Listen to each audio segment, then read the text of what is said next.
अस्सलाम दोस्तों, इन साइड पे मौजूद फखर में खुश आमदीद। लाहौर आज फिर बहुत ही ज़्यादा अहमियत इख्तियार कर गया है और मौलाना फजलुर रहमान भागे भागे लाहौर आए हैं और लाहौर आके उन्होंने शहबाज शरीफ साहब वज़ीर-ए-आज़म पाकिस्तान से ना सिर्फ मुलाकात की है बल्कि उनको बताया गया ओ भाई फेर आ गया। और भाई फेर आने का मतलब ये है कि जनाब अब पाकिस्तान जो है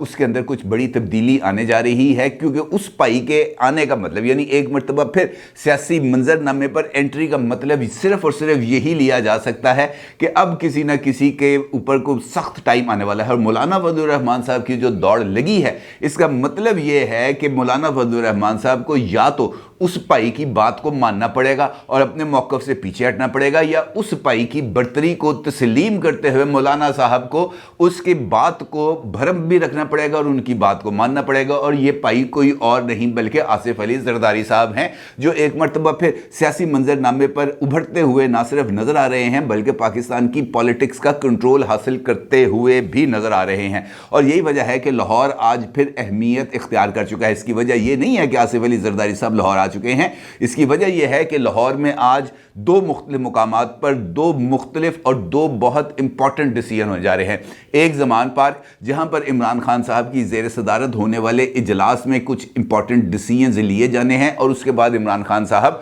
ने खिताब करना है। और जिस वक्त आप ये वीडियो देख रहे होंगे यकीनी तौर पर इमरान खान साहब का खिताब भी आपकी नज़र से गुजर चुका होगा। और दूसरा जो महफिल है वो सजनी है मॉडल टाउन में, जहाँ पर शहबाज शरीफ साहब की मुलाकात हुई है मौलाना फजलुर रहमान साहब के साथ, और वहाँ पर भी कुछ इंपॉर्टेंट डिसीजंस ज़ेरे गौर आ रहे हैं। और मामला इसके अलावा कुछ नहीं है कि ज़िमनी इंतखाबात का क्या करना है, क्योंकि इलेक्शन कमीशन ऑफ पाकिस्तान की तरफ से 30 हलकों के बाद अब मज़ीद 32 हलकों का इंतखाबी शेड्यूल जारी कर दिया गया है। और इसके साथ साथ सूबाई असम्बलियों के इंतखाबात कब कराए जाने हैं, क्योंकि पंजाब और खैबर पख्तूनख्वा के गवर्नर हजरात की तरफ से तो ये बात ढके छुपे अल्फाज में सामने आ रही है कि उनका इंतखाबात के हवाले से तारीख देने का कोई इरादा नहीं है और उनकी ये ख्वाहिश है कि इन दो सूबाई असम्बलियों के जो इलेक्शंस हैं वो किसी न किसी हद तक ताख़ीर का शिकार हो जाए। जबकि पीपल्स पार्टी ने इस मामले पर ज़रा सख्त मौक़िफ़ इख्तियार किया है और पीपल्स पार्टी की तरफ से ये बयान सामने आया है कि वो ज़िमनी इंतखाबात हों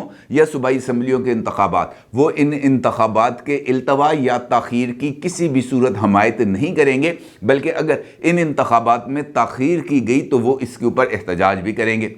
और अब इस सिचुएशन में मौलाना फजलुर रहमान साहब की लाहौर आमद बहुत ही ज़्यादा मानी खेज़ है, क्योंकि मौलाना साहब की जमात से ताल्लुक़ रखने वाले जो गवर्नर साहब हैं वो उन्होंने कल भी और आज भी मीडिया से गुफ्तगू करते हुए वाज़ेह तौर पर इस बात का इजहार किया कि जनाब अब मौजूदा हालात और ख़ास तौर पर खैबर पख्तूनख्वा के हालात इस बात की इजाज़त नहीं देते कि यहाँ पर ज़िमनी इलेक्शंस हों या यहाँ पर सूबाई असम्बलियों के इंतखाबात हों। और इंतखाबात का जो फ़ैसला है वो तमाम स्टेक होल्डर्स यानी election commission of Pakistan, political parties और इस्टेब्लिशमेंट मिलकर करेगी। और अगर इसके बारे में इस्टेब्लिशमेंट की राय और तमाम कानून नाफिज करने वाले इदारों की राय ये हुई कि इंतखाबात के लिए हालात साजगार हैं तभी इंतखाबात की तारीख दी जा सकती है, उसके अलावा तारीख देने का कोई इम्कान नहीं है। अब सवाल इस सिचुएशन में ये पैदा होता है कि जनाब पीपल्स पार्टी की तरफ से वाज़ेह मौक़िफ़ आ गया कि हम इलेक्शंस में ताख़ीर को किसी भी सूरत बर्दाश्त नहीं करेंगे। तो बात फिर यकीनी तौर पर जहन में ये आती है, सवाल ये उभरता है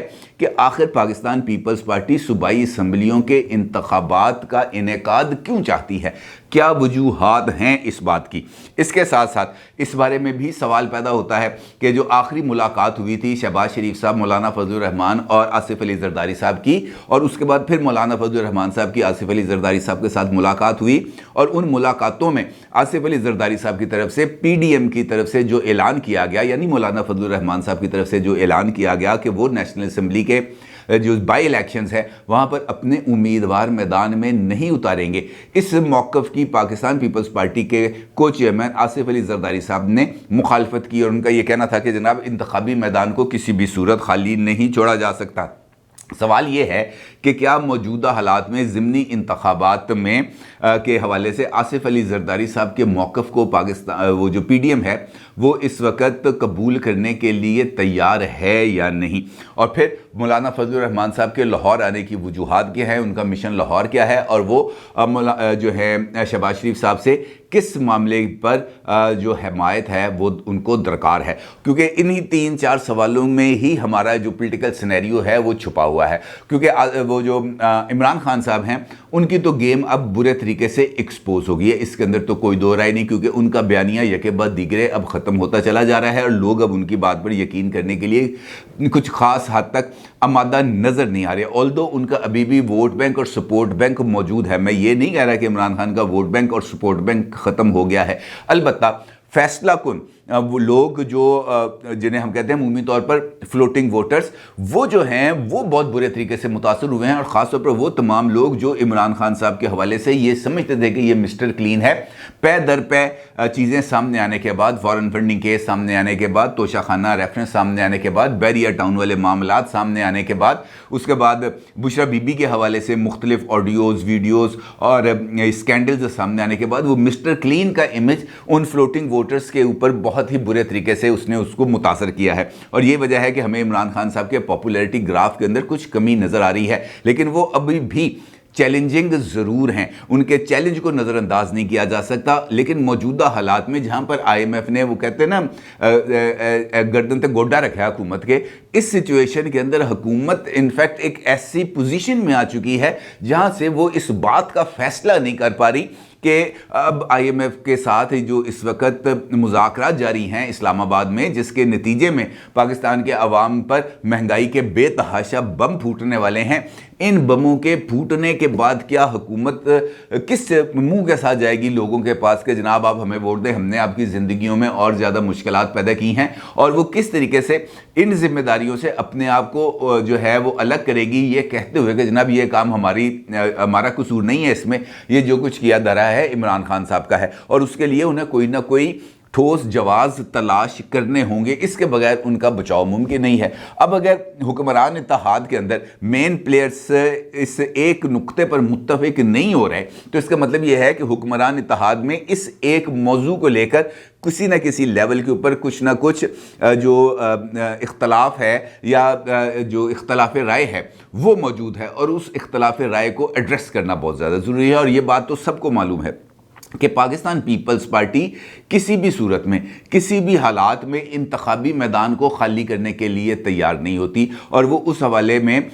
ये जो जवाज़ है वो ये पेश करते हैं कि हमने 1985 में जो गलती की थी इंतखाबी मैदान को खाली छोड़कर, जब ज़ियाउल हक ने गैर जमाती बुनियादों पर इलेक्शंस कराए थे, उस गलती का खमियाजा हम आज तक भुगत रहे हैं। लिहाजा मुस्तकबिल के अंदर हमारी तरफ से माजरत है कि हम ये इंतखाबी मैदान किसी भी सूरत खाली नहीं करेंगे। और यही वजह है कि वो जो मुलाकात 3 बड़ों की हुई थी, उस मुलाकात में आसिफ अली जरदारी साहब ने यही दलील दी थी, और उनका ये मानना था कि आपको इमरान खान साहब से डरने की ज़रूरत नहीं है। बल्कि जब मौलाना फजलुर रहमान साहब के साथ आसिफ अली जरदारी साहब की जरदारी हाउस में मुलाकात हुई, वहाँ पर भी आसिफ अली जरदारी साहब ने बड़े दो टोक अंदाज में मौलाना साहब को बताया कि इमरान खान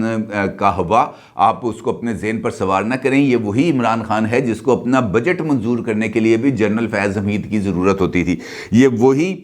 इमरान खान है जिसको लॉन्ग मार्च के लिए या एहतजाजी जलसों के लिए जनरल बाजवा की सपोर्ट की ज़रूरत होती थी। ये वही इमरान खान है जो जनरल बाजवा की हमायत के बगैर जुलाई में होने वाले इंतखाबात नहीं जीत सकता था। लिहाजा पहली मरतबा अब इमरान खान को वो तमाम सहारे दस्तयाब नहीं हैं जो माजी में उनको हासिल थे। लिहाजा उन सहारों के बगैर हम तो आदी हैं बगैर सहारों के इलेक्शन लड़ने के, लेकिन इमरान खान सहारों के बगैर इलेक्शन लड़ने का आदी नहीं है, और उसको अब वो सहारे चूँकि दस्तयाब नहीं हैं, लिहाजा हमें इसको गिरा लेना चाहिए और इसको जो है वो कहते हैं ना कि जो आखिरी एक धक्का है वो इसको दे देना चाहिए। और उसके बाद इमरान खान साहब के सियासी मैदान से ना सिर्फ कदम उखड़ जाएंगे बल्कि उसके बाद हमारे लिए फ्यूचर पॉलिटिक्स करना ज़्यादा आसान हो जाएगा। आसिफ अली जरदारी साहब ने यह मौक़िफ़ दिया था, जबकि मौलाना साहब का ये मानना है कि हम कब तक इस साइकिल के अंदर चलते रहेंगे। अगर इमरान खान साहब के ये जो 100 से ज़्यादा हल्के हैं वहाँ पर इलेक्शंस होते हैं, वहाँ से PTI जीत जाती है और PTI उसके बाद आ जाती है असम्बली में, तो फिर सिचुएशन ज़रा थोड़ी सी गड़बड़ हो जाएगी। लिहाजा हमें कम से कम नेशनल असम्बली के इलेक्शंस का बायकॉट करना चाहिए और सूबाई असम्बलियों के लिए इंतखाबात के माहौल अभी वो नहीं बन पाए और हमें उस इंतखाबी माहौल के लिए मज़ीद कुछ वक्त दरकार है ताकि ये जो मुश्किल फ़ैसले अभी गवर्नमेंट करने जा रही है IMF के दबाव पर, ये साइकिल क्रॉस हो जाए एक मरतबा 2-3 महीने का। उसके बाद हम देखेंगे कि हम इलेक्शंस के लिए कौन सा माहौल और किस तरह का माहौल बना सकते हैं, उसी दौरान हम इस बात का फैसला करेंगे। लेकिन आसिफ अली जरदारी साहब की जो दलील है उसको रद्द करने का मौलाना साहब और शहबाज शरीफ साहब दोनों के पास ऑप्शन नहीं है, क्योंकि नवाज शरीफ साहब ने लंदन से ये हदायत शहबाज शरीफ साहब को दे दी हैं कि पाइंदी बड़े पाइंदी गल जड़ी है ना वो मननी है। अब उनके लिए भी ये एक प्रॉब्लम और एक सिचुएशन ज़रा थोड़ी सी अजीबो गरीब सी डेवलप हो गई और यहाँ से उनके लिए बाहर निकलना भी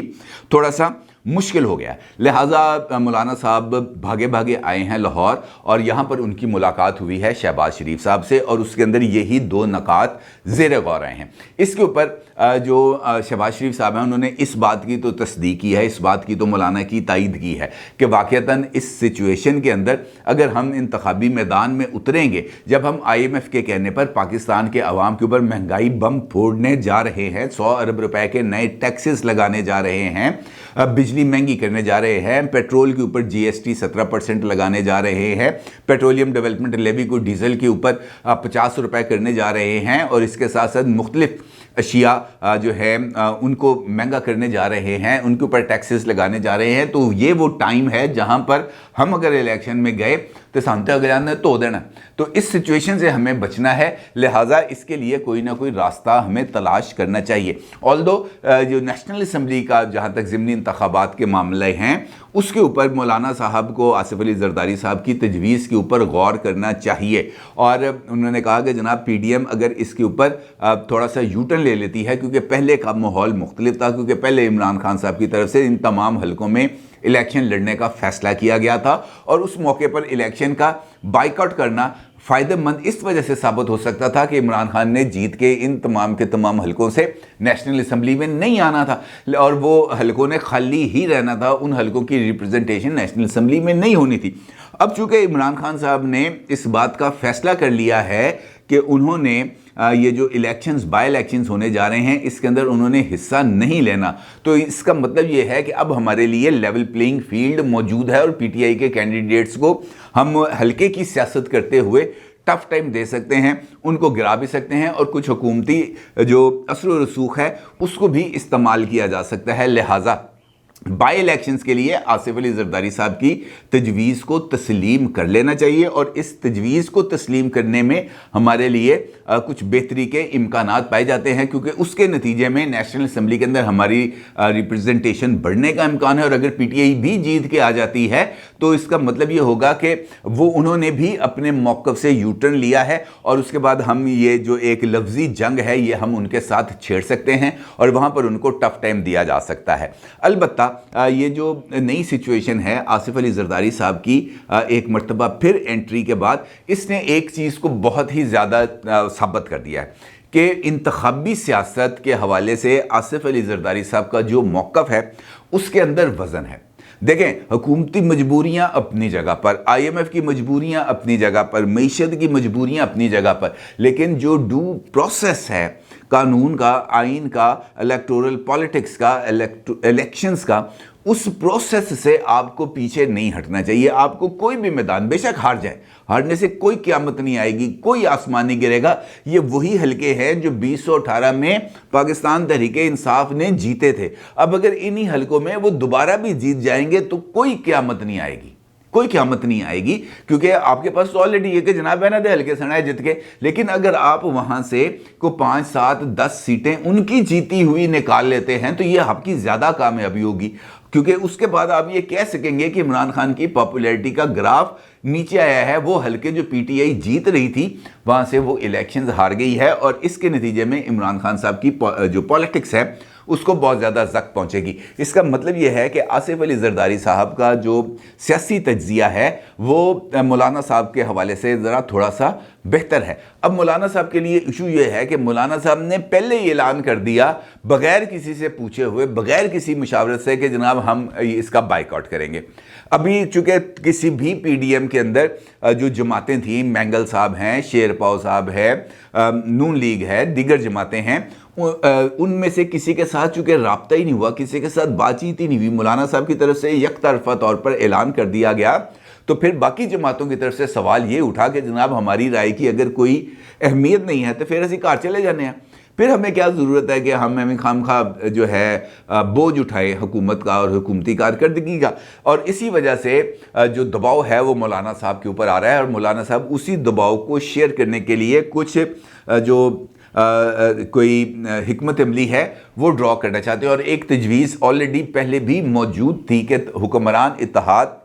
जो है वो मुश्तरका तौर पर इलेक्शन लड़े। ऑल्दो कि पीपल्स पार्टी इस वक्त जो है वो पीडीएम का हिस्सा नहीं है, एएनपी पीडीएम का हिस्सा नहीं है, उनकी ये ख्वाहिश है कि वो अलग हैसियत से अपना इलेक्शन लड़ें, और पीडीएम ने अगर मिल के इलेक्शन लड़ना है तो वो उनकी मर्ज़ी। अब इस नुक्ते के ऊपर भी जो तीनों बड़े हैं इन्होंने आपस में बैठना है और फैसला करना है कि क्या हमें इलेक्शंस को मिल के लड़ना चाहिए और तमाम लोगों को पीडीएम के प्लेटफॉर्म से इलेक्शन लड़ने चाहिए, या सबको अपना अपना इलेक्शन अलग अलग लड़ना है। इस चीज़ पे अभी फैसला होना है और उसके लिए मुशावरती अमल का आगाज़ शुरू हो चुका है। और ये एक बड़ी इस वक्त ना चैलेंजिंग सिचुएशन है जहाँ से हुकूमत के लिए मेरा ये मानना है कि ज़रा ज़्यादा उनको सोच समझकर और सियासी बुर्दबारी से फैसले करने पड़ेंगे, क्योंकि उनके तमाम तर फैसलों का असरात उनकी फ्यूचर पॉलिटिक्स के ऊपर आएंगे, अक्टूबर में होने वाले जनरल इलेक्शंस के ऊपर आएंगे। क्योंकि मईशत को संभालना, अब चूँकि उन्होंने जिम्मेदारी ले ली है ना,